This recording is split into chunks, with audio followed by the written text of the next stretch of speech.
One of those guiding principles was, remain apolitical and data-driven. Another of those guiding principles was take a stand when it matters. Welcome to On Medical Grounds. Our guest for this episode of White Coat Radicals is Dr. Marc Boom, here to talk with us about vaccine mandates, politicized medicine, and the radicalization of medical professionals during the COVID pandemic. Dr. Boom is president and CEO of Houston Methodist, part of the largest medical center in the world. He achieved attention in the media in 2021 when Houston Methodist became the first hospital system in the country to mandate the COVID-19 vaccine for employees and physicians. This put him at odds with Texas Governor Greg Abbott's executive order banning COVID-19 mandates in that state. Hello, Dr. Boom, and welcome to On Medical Grounds. It's good to be here. Let's discuss the reasons you supported the vaccine mandate. Well, at Houston Methodist, we were the first hospital system anywhere to mandate the vaccine for our employees, for our physicians. We did so because ultimately we have a sacred obligation to keep our patients safe. It was very consistent with who we are as an institution, our values, our faith basis, our focus on science and medicine and the evidence, and ultimately putting patients at the center of everything we do and protecting those patients. And we knew that these vaccines are safe. We knew they were widely available at the point where we made that decision. And we knew that they could keep our employees safe and thereby keep our patients safe. And so very proud of the fact that we made that decision. We didn't make it in a vacuum, and we did not make this, lightheartedly. We actually were very, very purposeful. I can trace back to June of 2020, so 3 months into the pandemic, where we were talking about the science and talking about the work that was being done on vaccines. And we literally showed, our chief academic officer literally showed a slide of here's what needs to be accomplished and needs to be understood before we get vaccines widely available, utilized for this, et cetera, et cetera. And as early as September of 2020, we were telling our employees that, look, when we know they're safe, first and foremost, when we know they're widely available, meaning we wouldn't be taking, vaccine from somebody really highly vulnerable to give to an employee who maybe wasn't frontline. And when we've then, sorted out some of the other logistics, we will mandate. And we will do that very consistent with what we've done for 12, 13 years with a flu shot for the very same reasons, which it's all about keeping our patients safe. And so we continually laid that groundwork, and that ultimately culminated on March 31st, over a year ago now, or about a year ago now, March 31st of 2020, us being the first institution to announce a vaccine mandate. And that went into effect on June 7th. And, here we are, obviously, 9-10 months later. Well, thank you for that timeline. It seems that 99.6% of all the employees were vaccinated under this policy. That means that practically all of the system's 26,000 employees got vaccinated, but 153 of them either resigned during a 2-week suspension period or were terminated on June 22nd of 2021 for lack of compliance. What were some of the reasons given for refusing the vaccination? It's unfortunate that we lost any employees. Obviously, I would have liked to not lose a single employee, but to put that in perspective, that was a very, very, very small fraction of 26,000 people who stepped up and did the right thing.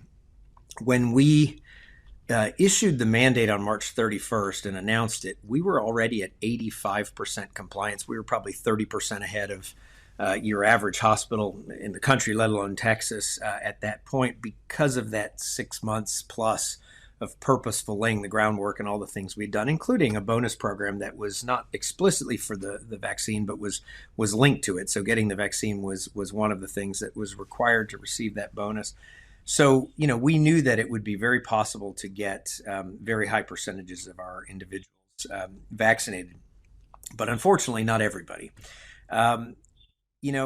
I think you take 26,000 people, you're looking at a microcosm. I mean, I often have this conversation with my wife, 26,000 people. If I just go first degree relatives, so spouses, parents, siblings, children, I mean, that is uh, the equivalent of not just a small city, but a decent sized city of people. And so you will see people from every walk of life with every, a belief system, with every definition of diversity. You will see things happen within that group that are wonderful things. You'll have things happen that are sad things when you talk about, a town of 100,000 people, if you have all the first degree relatives.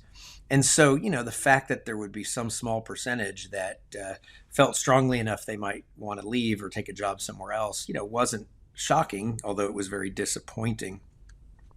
And I think it's emblematic of the dialogue happening in the community. We heard from those employees a whole host of things. Now, the vast majority of our employees, as I said, 85% had already gotten vaccinated when we announced it. The vast majority of the rest of the 15% just stepped up and said, okay, now that it's mandated, I might have had some doubts. I might have been waiting to hear a little bit more about the science. I've been listening to some people out there who say I shouldn't do this, but I'm going to step up. I understand my responsibility. I understand the science. I trust the institution. And then there were a small group of people who, unfortunately, I think fell prey to much of the misinformation that is out there. And there is a lot of misinformation, and there's a lot of very cynically targeted misinformation, particularly around vaccines, but we've seen it in other aspects of the pandemic. And so that last group of people, for the most part, were not, the people who sat there and said, hey, I just have some doubts, or I'm reading a lot of things, or I'd really like some reassurance here. We were able to work with those people and have town halls and go through the science and have our clinical and scientific team help them through that. Most of the people who kind of were left at the end kind of dug in and said, listen, I don't care what you tell me. I don't care what you claim the science says. I don't believe it. I'm going to listen to some of these other voices out there. And, at the end of the day, it's a free country. We respect that. That was their choice. We always said we weren't forcing anybody to be vaccinated. We were just making it a requirement of employment and doing that in order to protect our patients and to fulfill that sacred obligation to protect our patients. And so we were very disappointed to see them leave. But at the end of the day, most of those people probably culturally fit somewhere else better than with our culture of putting the patient first. So you had town halls. Tell me how the town halls were conducted. Well, we had a whole series of events. So, we armed our managers and directors with information because oftentimes they were sitting with their group of employees and walking them through this. The beauty of virtual now is you can have a virtual town hall. And so we would put together virtual town halls, and we would have, various experts speaking to either our management group or our employee group who could talk to them about the science behind this, who could talk to them about the legality and the ethics and, the reasons behind it and things like that. When we sat down in mid-March discussing when the right timing would be, we said, okay, as I said, we have to have safe vaccine. We have to have widely available vaccine that we're not taking from someone else. And Texas was opening up at that point to where almost anybody at the end of March could get a vaccine. We were already starting to see a little bit of a slowdown in uptake. So we knew we weren't taking away from anybody. We knew they were incredibly safe and incredibly effective. And so then it was really a question of, okay, let's make sure we've crossed all our T's. So, the first question after knowing it's safe, it's effective, can we do this ethically? And so we looked at the ethical issues. Actually, one of our faculty members led that. She actually just gave a talk the other day at Harvard, asking her to talk about this, and where they applauded us for being the first in the country to do this. And we looked at ethical principles around this and firmly concluded that ethically it was the right thing to do to put our patients first. We looked at the legality, and so our legal team, working with some external legal help, looked at this very early on, long before we mandated, to say, look, this is not going to be an issue. It's very clear guidance from the EEOC and others regarding this issue. And then we looked at logistics, right? We knew we had to get everybody vaccinated. You can't do this at a point where so few are vaccinated that you're never going to get over the hump and you're going to have too many people not do it. We knew we might have to hire some people if we had some people leave. We actually, to be honest, thought we would have a higher number leave than we ultimately did. So we were prepared to do that. We had the logistics of how do you do this, all the, medical and religious exemption process and all those kinds of things. And once we did all that, we knew we could move forward, and that's what we did. You mentioned legal ramifications. I understand a lawsuit was filed by a nurse who was joined by over 100 other employees. Can you describe the suit and where it now stands? Sure. Yeah, it's, now you get the benefit to look at this in hindsight. And boy, I think at the end of the day, the individuals who filed that actually did the world and our country a big favor because we got clarity legally relatively quickly. We were convinced with our legal analysis that this was 100% within our legal rights, both as an employer and most importantly as a health system where, we're not just any employer. We're an employer that takes care of the incredibly vulnerable. By definition, almost anybody who's admitted to one of our hospitals is medically vulnerable, right? And so to protect them is our sacred obligation. Obviously, not everybody agreed, and a small number of the people, really I guess, coordinated by a very small group of the individuals who were upset about this, decided to file suit.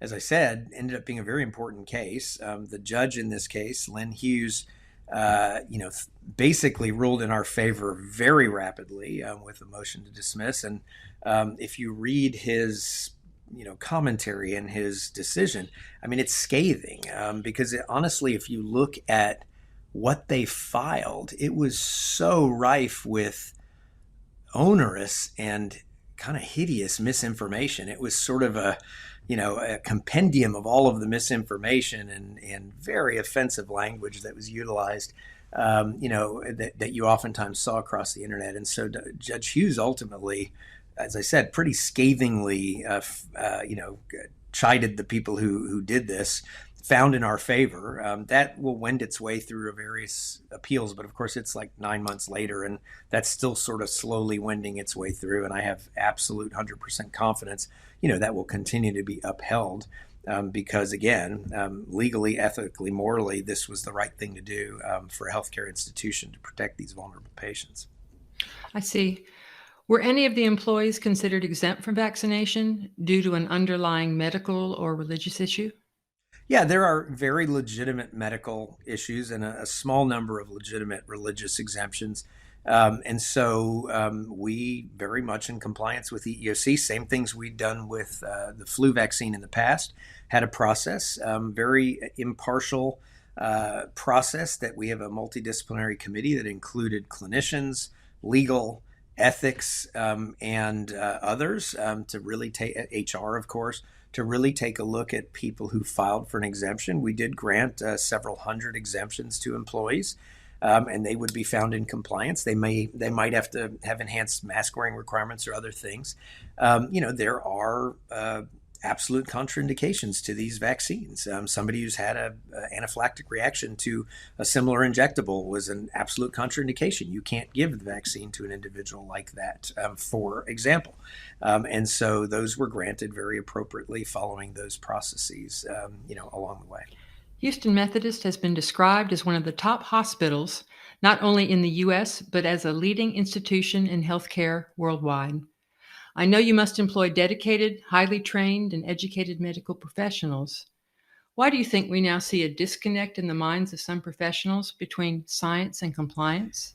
Yeah, it's a wonderful question, and I will say if there's one major disappointment for me during this pandemic, it's been the degree to which medical professionals, including my own profession as a physician, some individuals have kind of fallen prey to some of the misinformation, some of the politicization of the process. People who have, instead of following the data where the data goes, which is what we've always pledged to do, which sometimes means you follow it and today it goes one way and 2 months later it may say something else as more data emerges. People who have, decided they had a particular viewpoint and then sought out data, sought out social media, sought out the press, sought out, people who thought similarly and kind of created this kind of echo chamber effect. And so, unfortunately, we saw this, in physicians, we saw this in nurses, we saw this nationally in respiratory therapists, et cetera, where, it's a small percentage, but it's not a meaningless percentage who've really embraced some ideologies and some thoughts that really are very far out of the mainstream of science and really don't follow the data. Now, let me be clear. science and medicine, I talk about following the data where the data leads. Part of the scientific process is competing hypotheses. It's physicians and scientists who, may test a hypothesis. I can go back to April of 2020, and I remember this slide vividly. I've shown it a gajillion times.